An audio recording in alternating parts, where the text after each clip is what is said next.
What's going on, everyone? This is City Wrestling Radio, and this is City Wrestling Radio Retro Review. I'm your host, Corey Smith, being joined, as always, by my co-host. You may know him as the main roster mate, but I know him as Mr. Jose Oseguera. How are you today? Very good. How are you? Let me just say welcome to all our favorite fans. Let me say it's good to see you again, and I'm excited because the results of the poll have been registered, they're tabulated, and they're in. Will Jose go face? Will he go heel?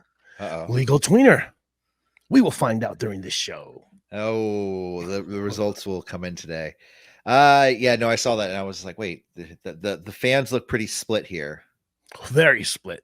But nonetheless, we're not here to talk about your mood swings, Jose. What? No? We're here to talk about SummerSlam 1992. Because, you know, I figured it's the best time to talk about SummerSlam 1992 because, A, SummerSlam is coming up, you know, and B, there's another show coming up at Wembley Stadium, AEW All In at Wembley Stadium at the end of August. So what better time to look back at a SummerSlam that took place at Wembley? So, yeah, so there was a huge, a pretty big show too. It was disputed, a very disputed number of over 80,000, 355 in attendance. The fifth SummerSlam to take place in WWE history, and it was actually shown on delay. It was recorded on August 29th, 1992, and aired Monday, August 31st, 1992. Yeah, well, time difference. You know, and I thought it was a pretty decent show. I mean, for a 1992 pay-per-view, I thought there were some highs and some lows. You know. Okay. Harder for you to get through. I watched it over the weekend. Number one, I thought the show was shit. It was a piece of shit.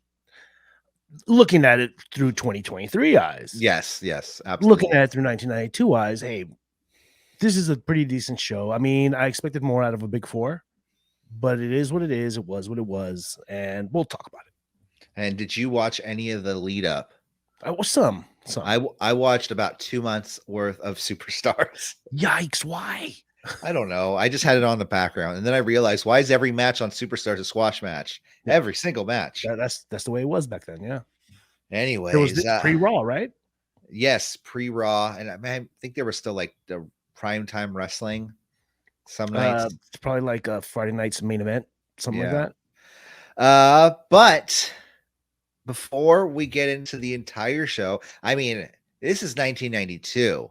I mean, I think I didn't even look into this, but aren't we heading into the Gulf War? There's a lot of things happening in the United States of America, but what some of the biggest things happening is some of the top songs, 1992. Jose, do you remember any songs? "End of the Road" of Boyz II Men. Come to the end. We need to put auto-tune on this. "Bye Bye Bye" by TLC, or sorry, not baby, that. Baby. See, I didn't know what song it was until you sang it. So much love to give. "November Rain" by Guns N' Roses. "This Used to Be My Playground," Madonna. "Baby Got Back." I thought "Baby Got Back" was like an old 80s song. No. Yeah, this is a peak early 90s song. Yeah. And the top UK song is "Rhythm Is a Dancer." Rhythm is the dancer. Something. Would have been, I think, a way better intro song to SummerSlam 1992. It would have been perfect. You know? So, and some of the top shows of 1992. 60 Minutes. People really loved their news back then, huh? Roseanne. Makes sense. Roseanne, what did you think of the old Roseanne episodes? I used to dig them back then, but I don't, Yeah. It's not very memorable. There's not an episode that stands out like, wow, I remember Murphy Brown and Murder, She Wrote, because those were shows my grandmother watched. Mm-hmm. Coach, that was a show. And Full House and Cheers. There's some other news and football on there, You but know, Cheers was a staple back then, and it was but that it had already jumped the shark. I'm assuming, right around that time. this is 1992. I mean, I have Yes, no idea, but I'm I assuming think it it was. was declining. Yeah, I think that's post Diane. And then the top movies of 1992. Ooh. I'm gonna start with number one because I feel like the number five is more geared towards wrestling fans, at least during this time. Mhm. Unforgiven. Do you remember that movie? I Old don't. Western. It's a Western. Death Becomes Her. I think that's a Bruce Willis, uh, Sybil Shepherd, or no, the super actress. What's her name? Oh man, Meryl Streep. The And I think, super and actress. I think Goldie Hawn was in that too. Single White Female. Okay, I remember that. A League of Their Own, which I think is a fine film. Aged very well. And one movie that I remember very well watching as a kid, and I think I stole it from Block. It was the first thing I ever stole. Three Ninjas. You know, I think I wore out that tape, the old VHS tapes. Was it like Rocky? Was the kid's name like Bam Bam or something? Something, dude. It's I been don't so long remember. since I seen that. Anyways, yeah, man, I stole that film. I had a Barney film at home, and I put the Barney film in the case. My mom didn't check the Ooh, case, sneaky. and then but like later, my mom was like, "Why are you still watching Three Ninjas?" And I was like, "Oh, we gotta talk, Mom. I am a thief. Let me just preface that, Mom, by saying, "I love you. You I am a love horrible me." person, Mother. I am sorry." Nonetheless, SummerSlam 1992. Let's go. Like I said, this aired August 31st, 1992. We start the show with a montage of fans getting ready for the show. Young ladies with Ultimate Warrior face paint, a young man doing a bushwhacker impersonation, and a very, very young man who exclaims, "A British Bulldog is going to win, whether he likes it or not." How do you manage that? Which I was like, I think he wants to win. I mean, whatever. Okay, kid. But yeah, no, this is followed by the English horns playing them into Wembley Stadium. I think what they called the Highlanders or something, the something Highlanders. No, those were later in the show. That's Those are the bagpipe guys. Yeah. Vince McMahon is on commentary, being joined by one of the saviors of the show, and you have to admit this, Bobby the Brain Heenan on commentary. He's just a delight. And you know what? He was given free reign to speak as he wants. Yeah, you know, he's like he Bobby the Brain Heenan is like when your mom wants to take you to McDonald's after soccer practice, you know? It's like, yeah. Thank God he's here.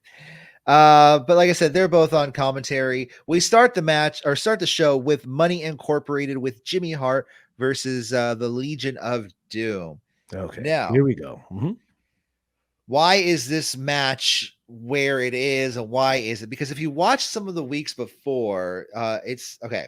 The story of this match, the story that's been going around for the past couple of years, was that LOD was going to take on the Natural Disasters for the tag team titles in the semi-main event. But because of Hawk's continued backstage heat with Vince McMahon and other backstage talent and continued failed drug tests, they were moved to the opener of the show with Money Inc. Now, to me, that doesn't make a whole lot of sense because if you watch the lead up to this show, for weeks they were kind of setting up Money Inc. and LOD with the Beverly Brothers as a possible contenders for the Legion of Doom afterwards. So, but at one point they switched the titles from Money Inc. to the Natural Disasters at like a house show.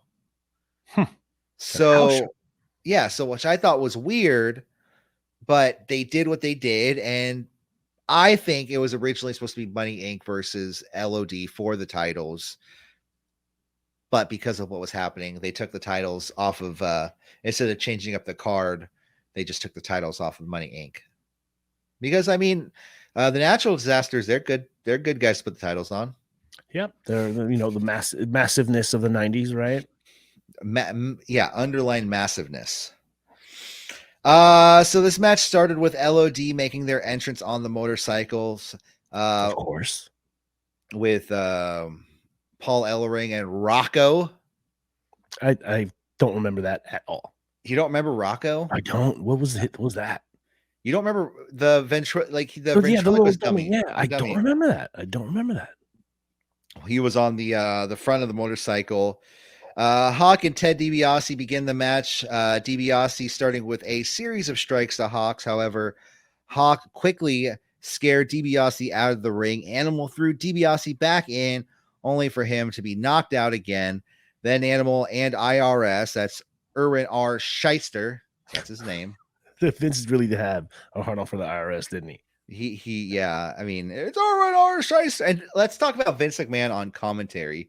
He sells everything like it is the greatest. Oh my God, what a maneuver! Oh, look at him comb his hair. Like, even at the end of the show, he was going off like, this was the best wrestling match I have ever seen, ever. I'm like, it might be for you, Vince, but he's selling his product hard. IRS attempting IRS slammed down to the mat. He's attempting to escape the ring. That's when Animal stomps down on his tie, preventing him to leave the ring. Hawk was tagged back in, but IRS took control in the match. Hawk attempted a comeback, but IRS dodged a top rope shoulder tackle, causing Hawk to fly out of the ring.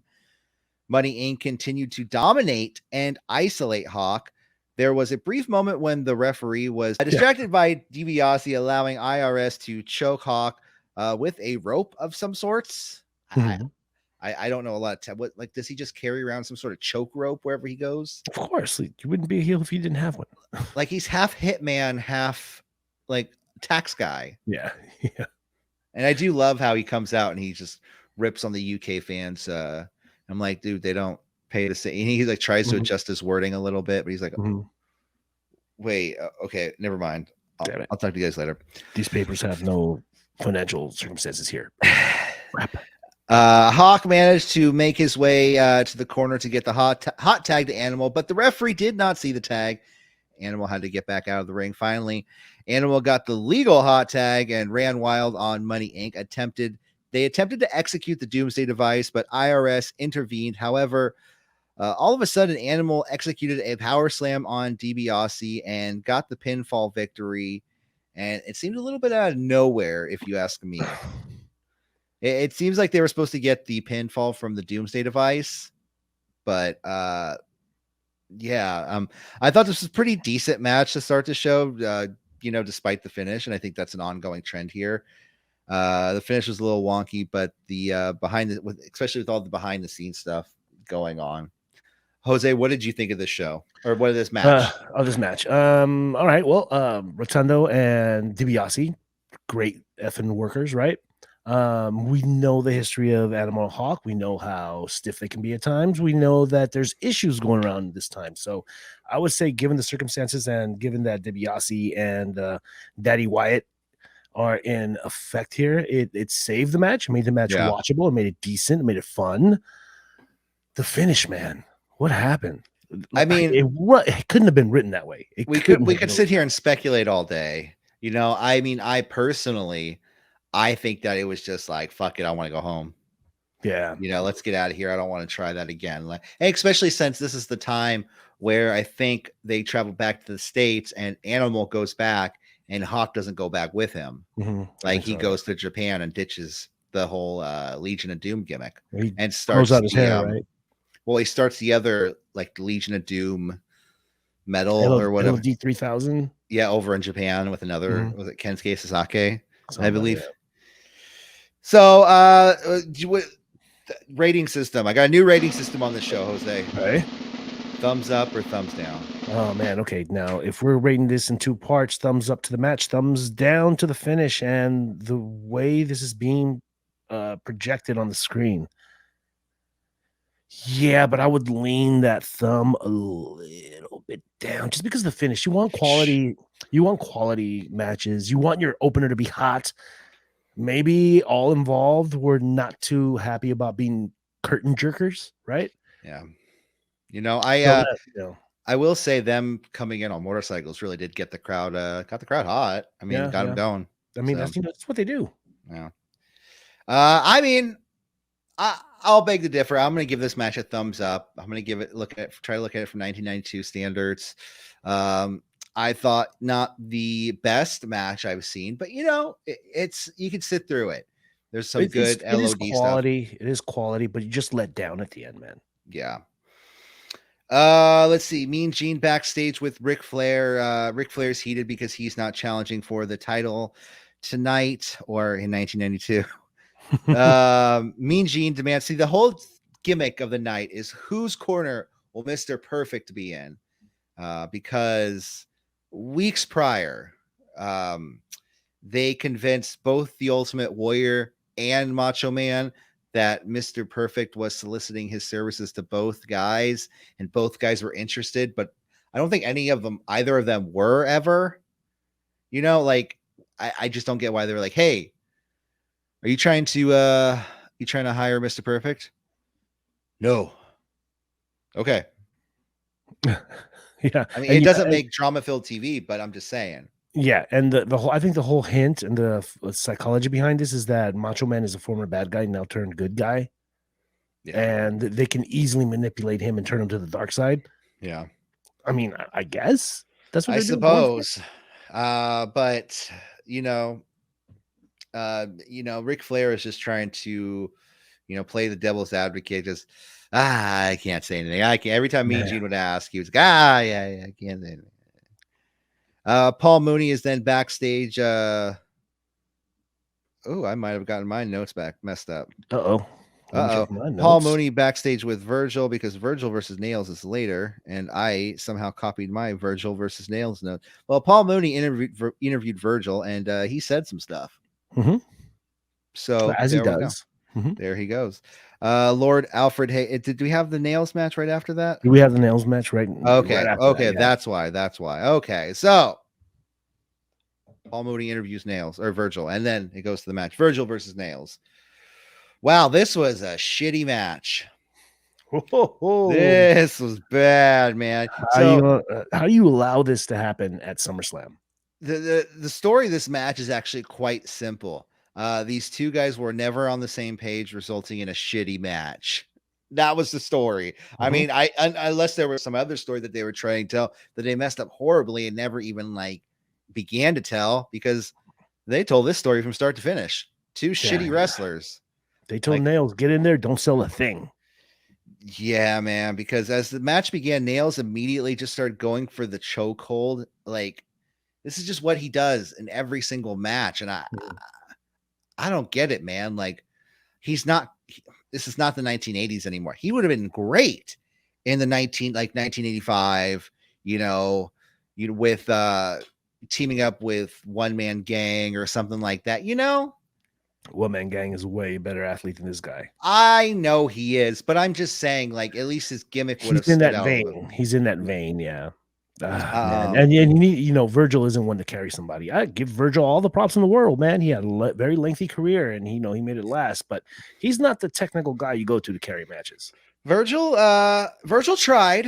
Virgil tried, because he did try to attempt to engage in an actual wrestling match. Unfortunately, Nails seemed unfamiliar on how to actually wrestle. Headlock. Especially on how to sell, because there's a point where Virgil goes for a clothesline and Nails is just like, what just happened? Oh, you want me to go outside? Sorry. It was just it was ridiculous. The guy just didn't know how to sell. And I mean, I don't know how to sell. I don't know how to wrestle. I'm not sitting here saying I'm better or anything like that. I'm just saying it looked like shit. Oh, it was a big turd. Stinking turd. Eventually, Nails applied a headlock, choking out Virgil, leading to a chokeout win. After the match, Nails continued the assaults on Virgil by using the stolen nightstick that he had from the Big Boss Man, choking him again and again, or just one time, but it was for a little bit. So, I mean, I'm going to ask you, thumbs up or thumbs down, Jose? Thumbs up. I mean, thumbs up, down. Yeah. What a big F you to the crowd, man. What a big F you to fans. What a big F you to a pay-per-view in a foreign country where it's the big four. They had monthly pay-per-views back then. This pay-per-view was supposed to mean something. Yeah. You're feeding me this trash?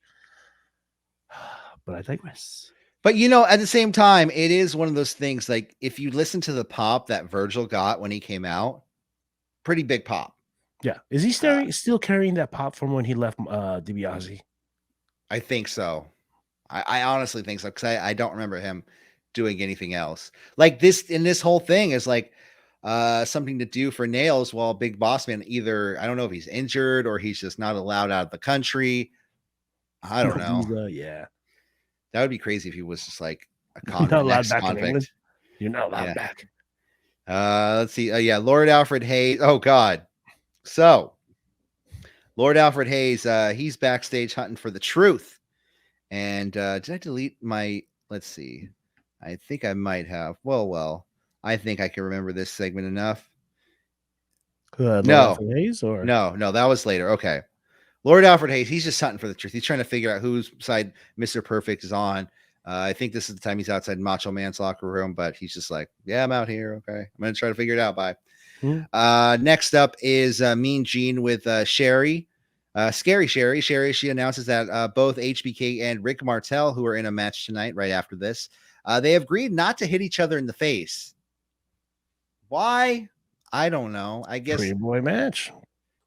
They're both pretty boys, and they agree, you know, they would just both do better if they didn't hit each other in the face. Yeah. And I think Sherry, she has vested interest. I think she has the hots for both of them. And she lives or dies on the hotness of the guys she's into, apparently. Yeah. She's all about looks. She doesn't, you know, not saying that's vain. I'm just saying that's her. You know, that's cool. Yeah. But we kick off the match. The model, Rick Martel, versus the Heartbreak Kid, Shawn Michaels. So the bout started with both men engaging in headlocks. This is a total heel versus heel match, which is the exact opposite of the main event, actually, which I think is funny, which is a face versus face. And the mid card main event, which is another face versus face. Exactly, yeah. Which that's right. Well, the actual main event, yeah. Mm-hmm. Yeah. Back and forth between the two men. Throughout the match, it was a lot of arm locks. At one point, Martel threw HBK out of the ring and to the outside. Sherry, who was ringside, tried to wake up HBK. However, Martel took advantage of the situation and lured Sherry away from him, away from HBK, hugging her and leaving her with a smile on her face, which was a little creepy, but like in a whole all around sense, like from all parties. Like all party, I'm like, okay, Sherry, you're creepy. Rick, you're creepy. HBK, you're on the ground over there. You know, you're creepy as well. Yeah, we know about your history, buddy. We know the stories, and we know his future. You know, and yeah, man. So back in the ring, both guys tried to gain the advantage by attempting heel roll ups on each other by pulling each other's tights, resulting in HBK showing ass to the entire stadium. The action intensified with HBK delivering a super kick to Martel's chest. However, the match took a dramatic turn when HBK and Martel both slapped each other in the face. And Sherry gets on the ring apron, and she is just she can't take it anymore, and she just faints. Mm-hmm. Have you ever seen anyone just faint like that from a situation? You know what? I had a friend. We went to a Cypress Hill concert, and we're watching the show, and all of a sudden, the guy just drops. Okay, it's a Cypress Hill concert. Let's be real here, okay? And let's not be real like Cypress Hill. Exactly. You know? No, I'm kidding. No, the only time I've seen anyone pass out was when they had a seizure in front of me when we were all ditching class doing illicit things behind a building. You know, see, kids, don't cut school. Don't you can get a seizure. Yeah, you can just smoke weed after school. Yeah, what the hell? But I'm saying after you're 21, right? 21 is the age. I think that's what the age is. Yeah, I'm not promoting underage usage. Definitely not. Apparently, it messes up the brain. Hence, this thing. Anyways, where was I? So, okay. Despite Sherry's condition, both men continue battling, and the referee started his count. And this is a fast count ref, because as these two start battling up the ramp, the referee just says, fuck it, and counts them both out. He had enough. Screw you guys. You don't want to fight in the ring. You want to fight up there. Count out. So counts them both out. HBK goes back to the ring to carry Sherry out. And I think this is where like the funniest stuff happened in this match, because HBK goes to carry Sherry out, and he starts carrying her out, and then Rick Martel attacks HBK, knocking Sherry to the ground. Then Martel attempts carrying Sherry himself. So then HBK retaliated, knocking Sherry on the ground again. And I was like, this poor woman, like she is just like being thrown around over here. And then she gets picked up a third time by HBK. Martel goes to the back, gets a bucket of water, and just douses Sherry Martel. So is it Martel? Up. It's Sherry Martel, right? Yeah. Are they related? Rick Martel and Sherry Martel? I think she's from like Chicago and he's from Canada. Yeah, French Canadian. He's definitely from Canada after seeing some of those promos on Superstars. So Jose, what did you think of this match? I mean, I thought this was a decent match. I would say thumbs up for the drama. Okay, yeah, I'll give you that. Yeah, thumbs up because both are great performers. All three are great performers, in and out of the ring. Wrestling and with the drama, fun. But I'm sensing a theme here. It seems that this is playing out like a prototype of what a Raw would look like. Okay. A lot of these matches are doing like advancement of storyline versus ending or finalizing storylines. Yeah. And it feels like the quality of a hot Monday night mixed in with a couple, trash matches here and there. One thing I would say about this match is it reminds me of those old cartoons, with cavemen, the way they used to pick up their chicks. They used to get the clubs and club the girls over the head. Yeah. And drag them by their hairs. This gave that vibe at the end of the match. They both kept clubbing each other after they clubbed the girl. Yeah, poor Sherry, man. It's just like she gets thrown all around. I'm like, man, no, that's Luna. I was like, when did she go to Bam Bam? And I was like, that's Luna Vachon. So yeah, that's Luna. Next up, left Macho Man, right? Yeah, she left Macho by this time. Next up, the Nasty Boys with not Paul Mooney, but Sean Mooney. I think I'm saying Paul Mooney all night. Which would have been great if Paul Mooney was there. Oh, I wish I had a Paul Mooney impression on deck, but I don't. That's all right. I'm gonna work on that. Nasty Boys are just laughing at Sherry getting drenched, and they want a title shot because they're nasty. That's literally all their reasoning for everything. It's because they're nasty. Very classic 1992 promo, yeah, with them screaming and hollering, nasty boy style. One thing I will say is I do enjoy. I never did as a kid, but now looking back, I really like those Nasty Boy shirts, like with the paint splatter. Oh yeah, those are pretty cool with the black. It's like black with the white paint and with the paint splatter behind it. Yeah, I feel like that was the trend at the time. Like everybody had that type of shirt. I mean, I don't know. I think we need to do a City Wrestling Radio knockoff. Oh, hey, I got Photoshop. I might as well put it to use. Well, I hate that font though.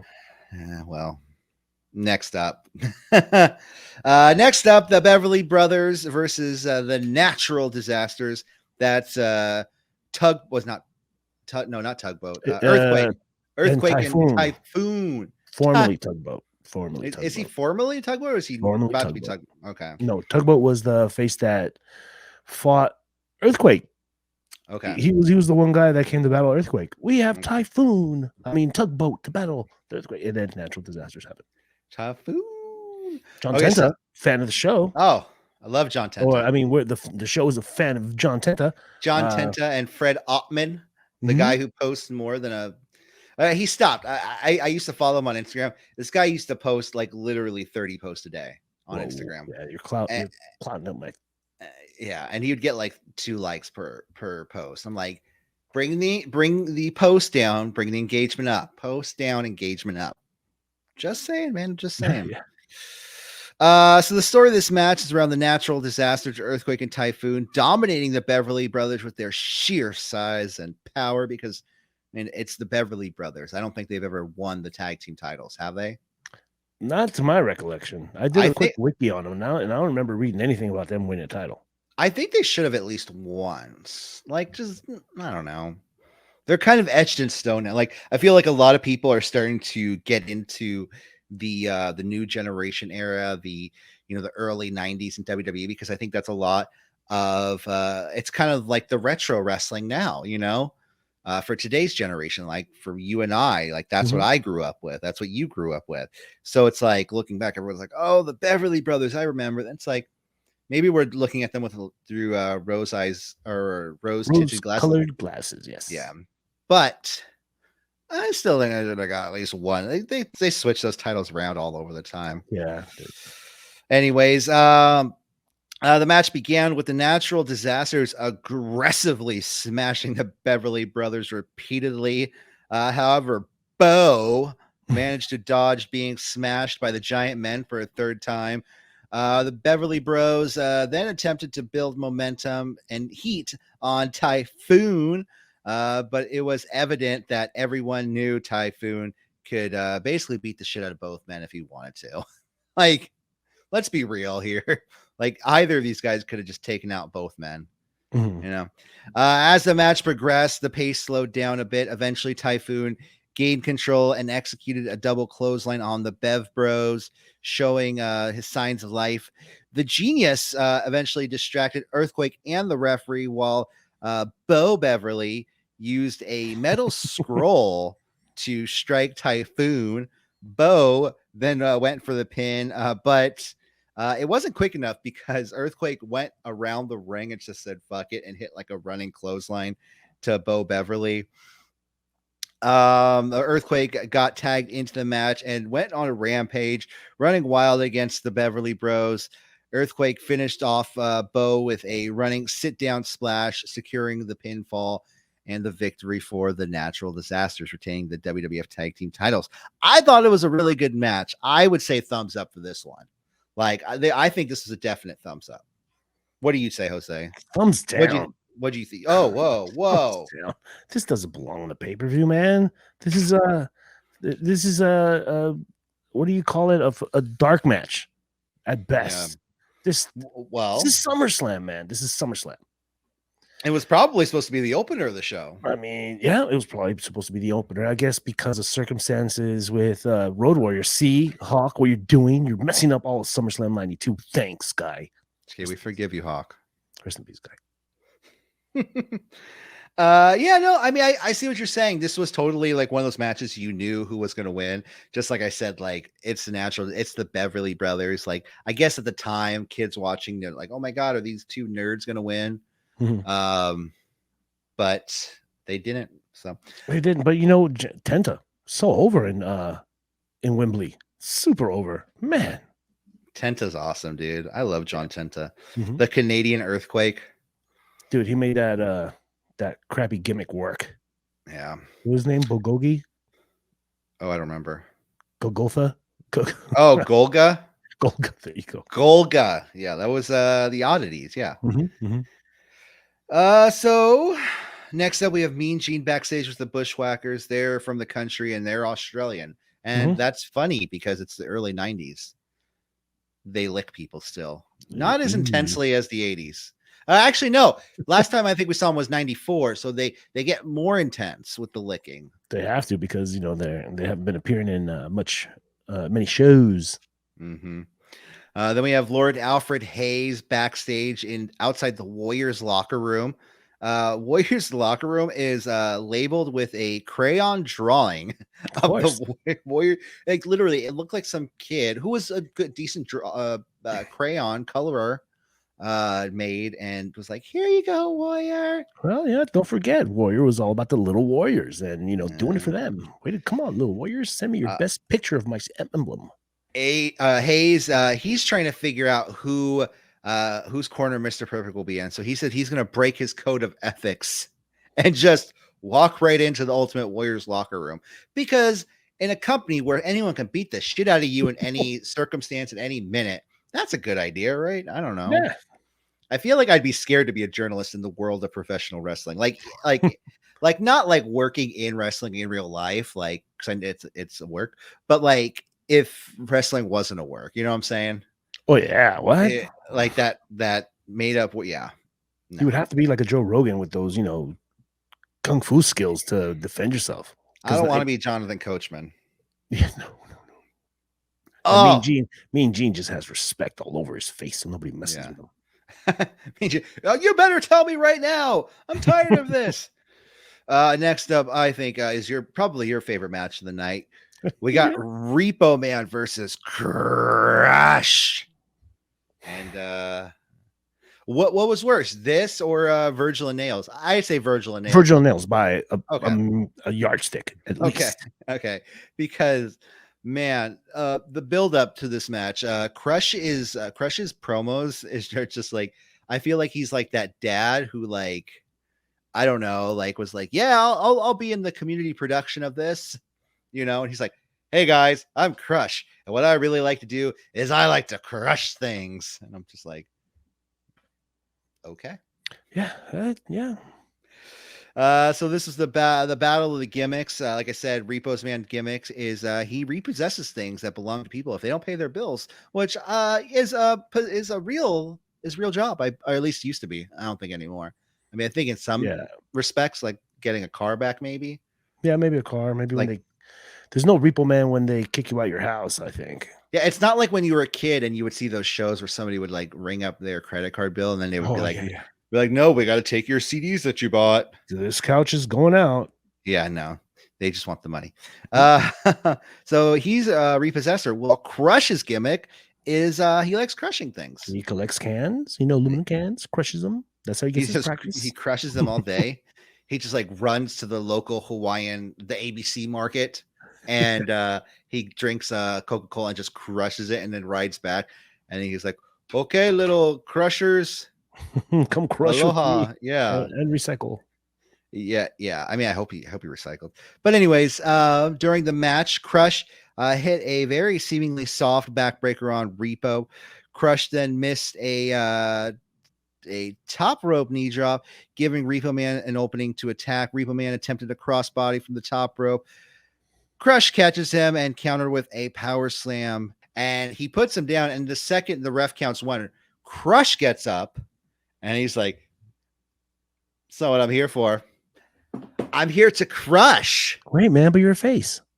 So he then picks up Repo Man and crushes the Repo Man's head. And blood went everywhere, and his skull was just in pieces. I don't think that last part happened, but he did definitely crush him. Yeah. What did you think of this match, Jose? I say thumbs down. Obviously. Yeah, obviously, thumbs down. There's another match that belongs on Saturday mornings. Crush is never gonna. Well, I don't think he's gonna be that guy. Maybe they had plans. You know how Vince loves those big dudes. Yeah. Maybe they had plans for him, and this was a build-up for him. But I don't see. This is your curtain jerker, if anything. Another dark match. Another match that goes nowhere. Another match that historians won't rave about. So yeah, man. What are we watching here? Is it a pay-per-view or WWF Saturday night? I don't know. I don't know, man. What is a little bit ironic is Repo Man, former Demolition. I don't remember if he was Axe or Smash. And then later in the future, I believe Crush also becomes a member of Demolition. Is that correct? Do you remember that? Yes. Or was that in the past? See, I want to say Crush went from face to heel. Demolition Crush. Yes. So, because he definitely goes from face to heel, he's like Evil Crush. Yes. Later. So I want to say he was Crush, Demolition Crush, and then he became Kona Crush, and then he became bad. Then he went to just like bad guy Kona Crush. Oh, okay. Like remember he had like the goatee. Yeah. Okay, maybe he was introduced initially as other Demolition, the third Demolition. Yeah, I would say this: the match really did make me look at Repo Man. I was like, I can. I mean, the guy's a veteran, man. Yeah, I can work a little bit. He's kind of like the Noid, right? Like the Void the Noid. I mean, this is a case of a fucked up gimmick on a good, a good wrestler. Yeah. The next up, well, it's a gimmick that should have lasted like 6 weeks. Not as long as it did. And you know what? Instead of bringing him back every once in a while as Repo Man, for those Royal Rumbles, should just bring him back as Axe or Smash, whichever one he was. Yeah. Next up, not the main event, but for the WWF Championship, the Ultimate Warrior versus the Macho Man Randy Savage. Ooh, yeah. How it's not the main title, not the main event? That's odd to me. How is the match with both Macho Man and Ultimate Warrior not a main event? How is the match with Ultimate Warrior, Macho Man, and Ric Flair and Mr. Perfect all involved, not a main event? Well, they want the British song to play at the end of the show. Of course, yeah. They want to give everyone like, yes, this was all royal. This was our show. This is for us. mind my great British accent, everyone. So like I said, in the weeks leading up to this show, Mr. Perfect and Ric Flair taunted the Ultimate Warrior and the Macho Man, trying to convince Warrior and Savage that they were trying to both recruit Mr. Perfect to their corner for the show. They planted doubts in Warrior's mind and suggested that the only way to stop this was to having Mr. Perfect in his corner instead. What's really funny to me is the weeks leading up to this show, because Ric Flair's whole thing is he's just pissed he didn't get the title shot. And there's a point where Mr. Perfect calls Macho Man like the Macho Chicken. And I've never seen anyone run faster to the ring with fury in their eyes. Like, he looked like Mr. Perfect had lust in his eyes for Elizabeth.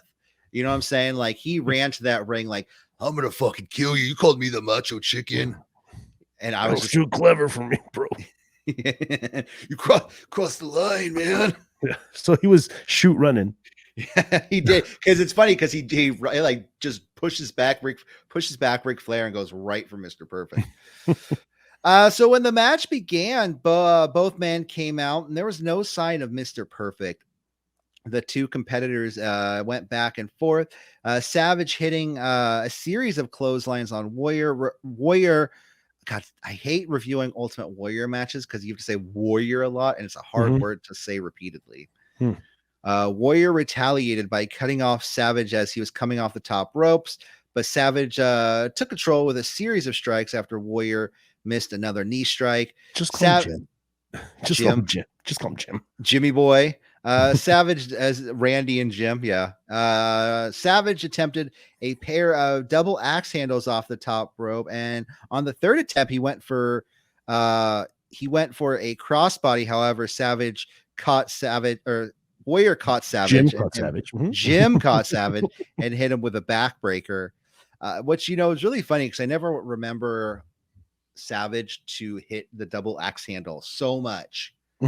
Like, he went for it I think 6 or 7 times in this match. Yeah, and I exaggerate, but no, but you have to include the time he went outside with it too. Yeah, exactly. Let's see, where was I? Oh, Savage attempted a pair of double axe handles. I think I said that. Yep. Both men go back and forth, but eventually Jim went for a clothesline, which Savage dodged, causing Jim to fall to the outside of the ring.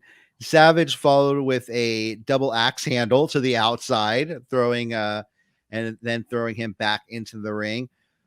Jim started to gain control again, but then Ric Flair and Mr. Perfect make their way down to the ring. Savage and Jim knocked each other down with a so hold on. Mr. Perfect, they came down the ring. Savage and Warrior knocked each other down with a double clothesline. That's when Savage gets up, he runs towards the ropes. Mr. Perfect trips him, and everyone's like, oh my god, we know now. Warrior's completely unaware of what's happening. Everyone's, like I said, assuming Mr. Perfect is in Warrior's corner. Warrior knocks Savage down with a strike, followed it up with a double hand choke kind of slam. What's that called? Where he just... Yeah, that sounds like a very good description. I don't think it had a name. However, next slam. There was multiple referee bumps. Savage then hit Warrior with a tombstone pile driver, or I think just a pile driver. But couldn't secure the pin due to the referee being incapacitated.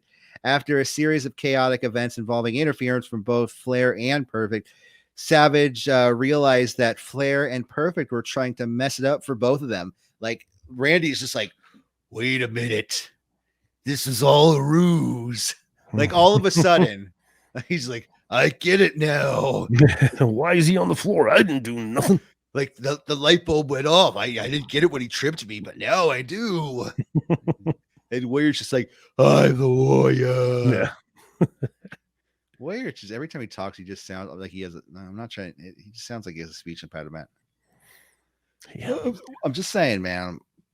Let's see, where was I? Chaotic event. Unfortunately, after the attack, Savage seemed to injure. I'm gonna go back. So after a series of chaotic events involving interference from both Flair and Perfect, Savage realized the jig is up and decided not to take the easy way out and hit the elbow drop on Warrior. Then he instead went after Ric Flair on the outside, which I think is funny because when he goes and jumps after Ric Flair just swats him out of the sky with a chair. He's just like, nope. Yep. Genius. Nope. I love that. It was great. That's when Savage seemingly hurt his knee and then was counted out of the match. The match ended with a count-out victory for the Ultimate Warrior over Randy Savage. For what it was, I mean, I kind of like this match, man. I did. I know it's Warrior. I know he's a piece of shit. But you know, I enjoyed this match. What do you think of this match? I'd say thumbs up. Thumbs up. Okay, booking team, you did it. You wore me down. You got me. Now with all this the shitty stuff you did at the beginning of this event, this match now looks like a pay-per-view quality match. Pay-per-view quality ending. You wore me down. A bogus finish, but very entertaining. Yeah. I gotta give Macho Man so much props for this because not many people can carry Ultimate Warrior to a good match, but he did it here. Give a Warrior some credit. He wasn't blown up like he usually is after all that running around and acting crazy. Give him credit. He actually rose to the occasion this time, which I don't know if it was because of Macho Man or in spite or because he wanted to match his energy. Yeah, he was in an event where all these people are uber professionals and have master quality level wrestler abilities. You have to live up to that. What is up with Warrior's tights, man? Like he just loves flesh colored tights, and he has for a couple shows. I think this is very Vincey. This is very El Gigante. Yeah. Remember how they used to airbrush like abs into his thing? But no, okay. So weeks before, he had another one where it was just flesh colored with no definition of the muscles, but just like the Ultimate Warrior logo covering his junk and on his ass. Yeah. Mm-hmm. And I was just like, that's gross. Yeah, very El Gigante though, right? No, very much so. Yeah, this is during the World Bodybuilding Federation. That's why. You know what? The one thing I love about that too, the World Bodybuilding Federation, is that weeks on Superstars, it starts out, come watch the World Bodybuilding Federation every Saturday morning on USA. First episode this Saturday. Next week, watch the WWF. Yes, we're talking about sports nutrition. That's exactly what we're talking about. Yeah. The next week, we're talking about the science behind sports nutrition. That's what we talk about. And then eventually it was just like the show was changed to like sports weekend or something like that. Yeah. And it was completely like different. And I just like, oh man, they came down hard on you guys during that steroid era. So another great match. Kamala. What? Shall we all just cringe together in unison? Kamala versus The Undertaker. Okay, it's 1992. I'm looking at it through, old man eyes. Damn. There's been worse. But damn. Okay, let's continue. That out the way. Well, so the match begins. So the gimmick of Kamala. I mean, he's from he's a savage from Africa, Uganda to be. Yeah, the Uganda, because Uganda apparently in 1992 wasn't a developed country, which I probably was, to some respects. And he was billed as a headhunter, right? Yes. Yes. And then Harvey Whippleman comes out. And first off, I really needed that Harvey Whippleman Howard Finkel match at WrestleMania that we never got. Yeah. That would have been great. So Harvey Whippleman comes out and introduces Kamala as hailing from the dark continent of Africa to the bright lights of the WWF. And I was just like, what are you trying to say? Light scare him? Come on, man. Fuck. That's no good. Because I don't know. Hold on. From it seems a little out of date if we were reviewing this in 1999, but in 2023, wow, that was racist. Yes. 100%. Jesus Christ. 100%. I just want to, add a little levity to the situation. If you guys are fans of the Rock show, the Harvey that Rock is hanging out with, or young little Dwayne or Dewey, is this Harvey here, the manager for all these guys back in the day. That's the Harvey that is portrayed on the show. Whippleman. Harvey Whippleman. Or at least So I actually, think so. I hope I'm I not mean, wrong. he's got to be. I mean, unless they're mixing up characters. Yeah.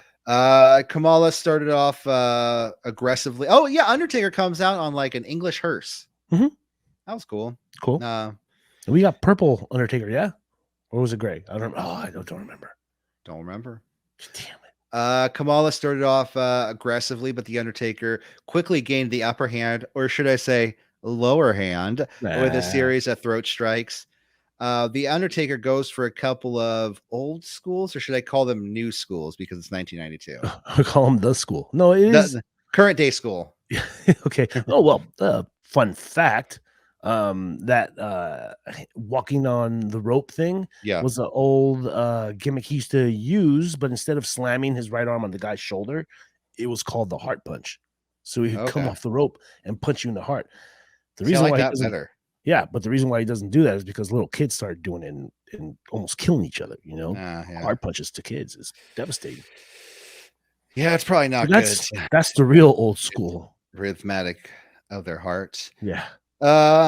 So Taker then goes for a few old schools, but Harvey Whippleman interferes, shaking the ropes directly in front of the referee. As a result, Wow. the Undertaker loses balance and falls off the top rope.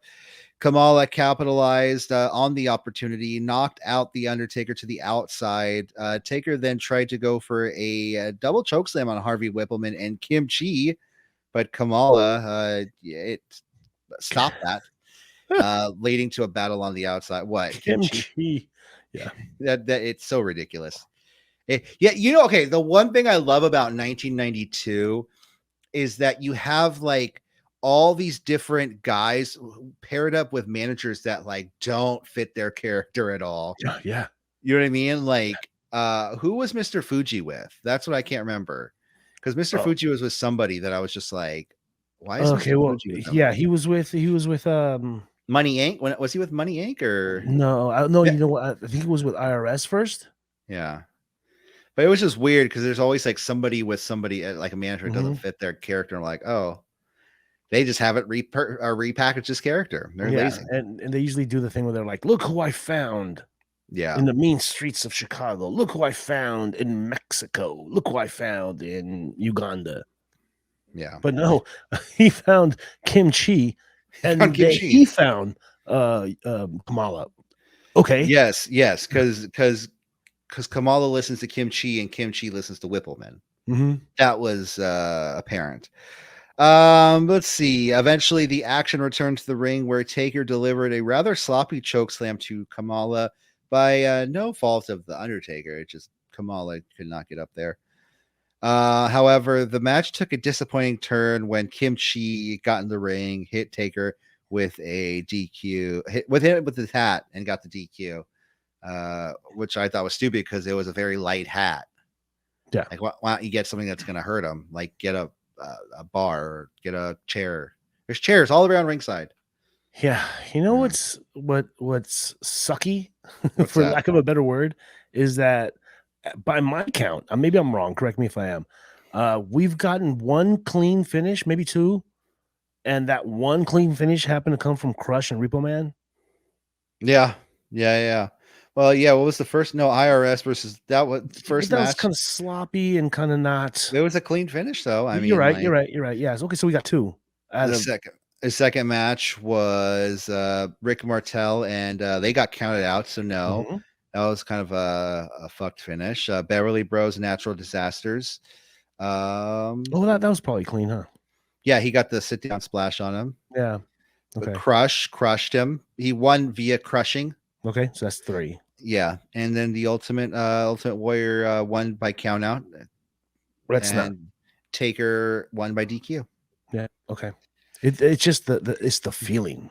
No, yeah, definitely. If I would have went to, what's really funny is I've talked to a lot of people from England and they say like, oh, this show, like I remember going to the show. I remember watching the show. This is great. Like one of the greatest things ever. And I'm just like, I mean, nostalgia is great, Yeah, man. It always seems better than what it really was. I mean, yeah, that's true. Some people were Kamala marks. I mean, what can I say? I enjoyed some of this stuff on the show. So what am I saying? Well, some people were Tito Santana as the Matador mark. Hey, I like Tito Santana. He's cool. Yeah, but that Matador gimmick was horrible. Yeah. Let's see. We have Sean Mooney backstage with the Davey Boy Smith, British Bulldog. He's just saying whatever happens tonight happens, and he wants a fair shot at the title, and he's sorry that it's tearing the family up. Mean Gene's with Bret. Bret's just like, I'm gonna kick your ass, Bulldog. You asked for this fucking fight. Fuck you. And I'm just like, whoa, Bret, calm down. Yeah, like chill out. And have you been watching that relic hunting they've been doing on A&E? No. Okay, so the bagpipes that were solidly sought after. Oh yeah, in this last episode or 2 episodes ago were the bagpipes from this particular show from when Roddy Piper comes up and plays. I didn't even talk about that. Yeah, Roddy Piper plays bagpipes with the Scotland the Grey. He plays Scotland the Grey with the Moral Highlanders. Yes. I think even the lead Highlander was one of the people who had bagpipes that have been officially played by Roddy Piper at events. He's like, these are the test ones he used. This is the other one he touched. He looked at that one over there, and I don't want to tell you what he did with that one. Oh, you really don't. It's Piper. Davey Boy Smith versus Bret Hart. Okay, so the story of this match. Davey Boy Smith was named #1 contender for the Intercontinental title.